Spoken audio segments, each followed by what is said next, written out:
you described, I believe, what you referred to as florid petechial hemorrhages. We're not going to be showing these to the jury at this point, so can you kind of describe, as you're looking at the photograph itself, whichever photographs you think best shows it, identify that photograph and describe what you see there as the florid petechial hemorrhages. Sorry, let me...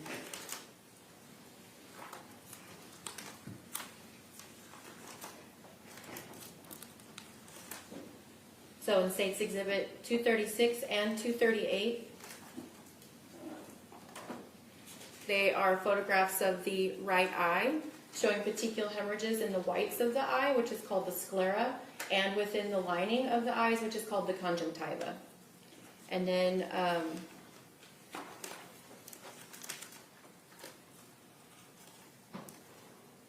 same for States Exhibit 239 and 241.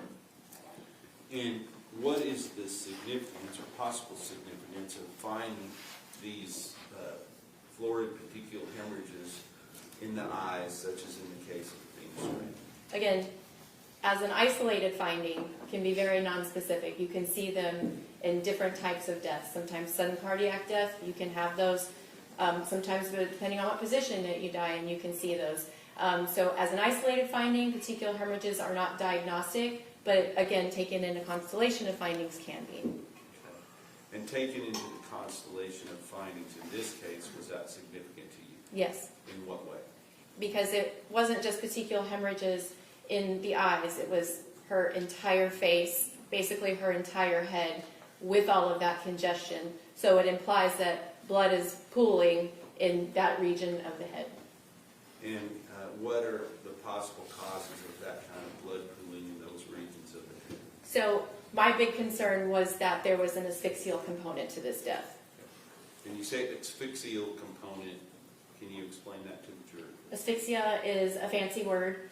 It's a mechanism for how somebody can die, and there's different types of asphyxial deaths because you don't just spontaneously asphyxiate. There needs to be an explanation for why it occurred. But basically it means that the body is starved of oxygen.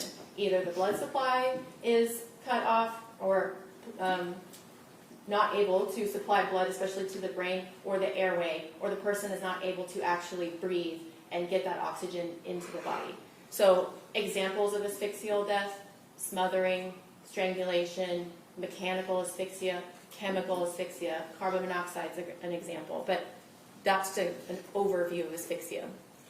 Understood. So you said smothering and strangulation are one of the possible Two possibilities. Two possibilities of asphyxia. Yes. So, and you understand that in this particular case, that the defendant, Tanner Horn, has pled guilty to the offense that he was charged with. Yes, sir. And that was by causing the death of Athena Strand by smothering and or strangling and or asphyxiating Athena Strand with his hands, his feet, or his body. Yes, sir. Does that make sense given the finding that you're describing right here? Yes, sir.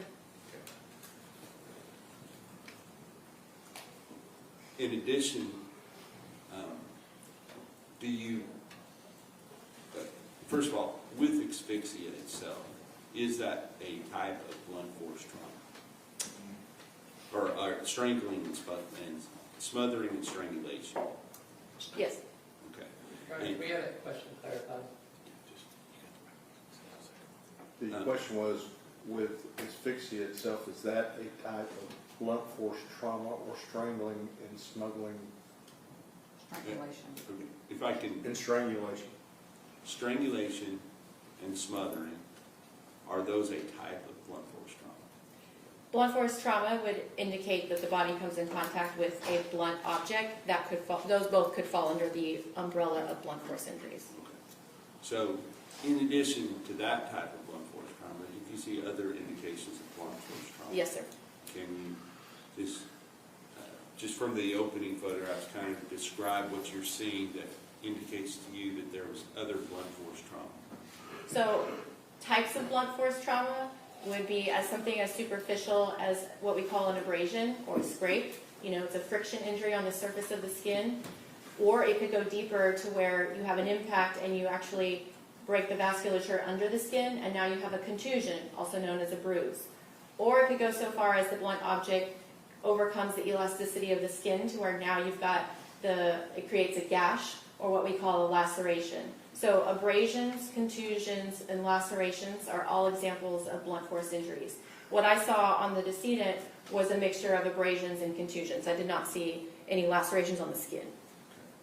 But it had both the abrasions, which are what you described at a more skin level, is that correct? Yes. And then the contusions, which are deeper into the musculature of the body, is that right? Yes, under the skin. So it would be what we call the subcutaneous soft tissues or the muscles, all of the above. All right. So let's go on here. Before you go into the actual evidence of injuries, do you note any potential scars, things like that on the body so that you can distinguish that from the injuries themselves? Yes.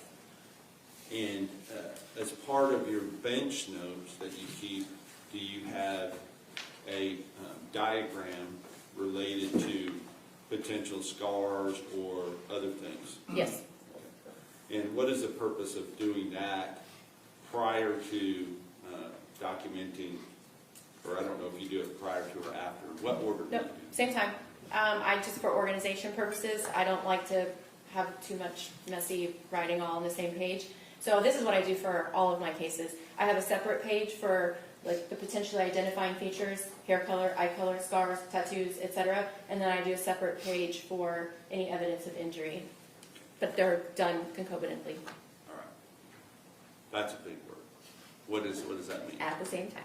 At the same time. All right, thank you. With regard to, once you've done that, and were there any major scarring or other injuries, evidence of prior injuries on the body of Athena Strand? She just kind of has some scattered scars.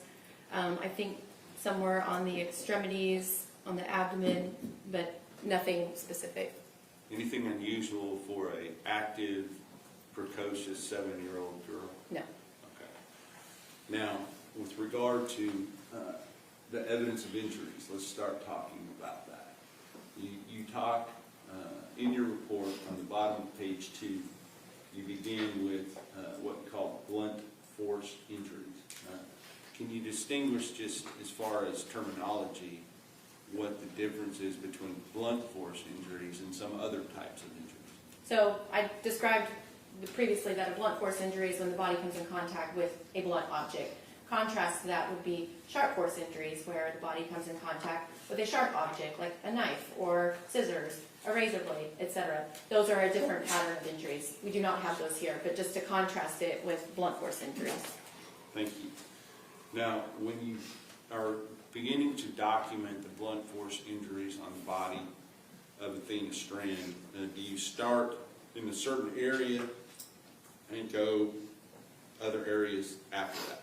Yes, it's my convention. I like to start with the head and neck, and then I'll move to the trunk and then the extremities. But that's just my convention. Okay. And is that something that you do on every autopsy? Yes, sir. All right. So let's talk about the head and the neck of Athena Strand. Okay. Because that's the order that is in your autopsy, correct? Yes, sir.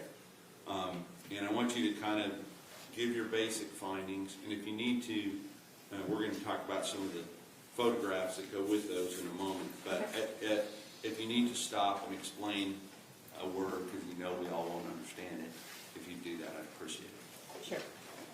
So I'm just going to kind of read what I have written here, but for the head and neck area, so starting with on the forehead, there's a 1.5 inch focus of patterned abrasions that are on the right side of her forehead. So they're abrasions because they're a superficial injury of the skin, but they have this zigzag, almost like a tread-like pattern on the right side of her forehead.